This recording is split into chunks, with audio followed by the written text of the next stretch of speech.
واحد الشابة مسكينة تعرفت على واحد الشاب، دخل عندها في مواقع التواصل وقال لها انا راه ناوي الحلال وباغي نتزوج بيك، وتعرفت معاه.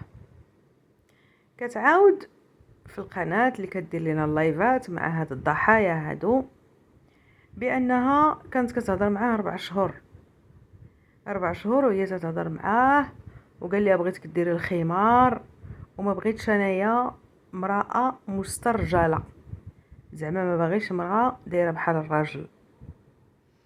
السيده من بعد واحد المده عرفت بانه مطلق وعنده 2 وليدات، ومع ذلك هي ما عمرها ما تزوجات، ومع ذلك قالت ليه ما كاين مشكل. قال لها انا كنخدم في طاكسي، كنخدم نهار ونهار لا، شويه قال لها كنخدم غير نص نهار العشيه وتنجلس نهار الحد، شويه صدق السيد ما خدام ما ردام. المهم واحد النهار، يمكن النهار فاش كتخلص هي مسكينه من الخدمه ديالها، تلاقى معها، مشى هزها بالطاكسي ودا ليها تليفون ودا ليها ديك الماندا يمكن اللي فيها 6000 درهم على حساب داكشي اللي كتعاود هي. قلبات الصاك ديالها، قالت ليه هزيتي ليا تليفوني وفلوسي، قال لها انتيا مريضه، انتيا خصك طبيب نفساني، انتيا ما عرفتش شنو واقع عليك، انتيا لايحه عليا باطل.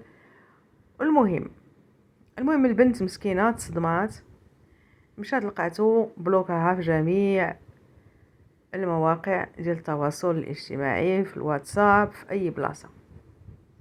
مشات باش دير به شكايه، وكتكتشف بان السيد، لانها قلبت عليه وعاود هضر معاها ويمكن تلاقات مع باه، وقال لها باه ما تقلقيش انا غنجيب لك التليفون، الفلوس غادي يكون خسرهم السلقوط.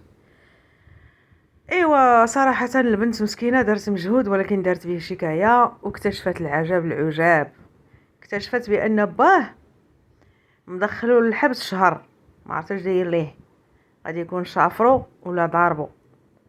واكتشفت بانه عنده سوابق في السرقه، بمعنى السيد غادي غير تخرج سميتها الشكايه غادي يمشي فيها.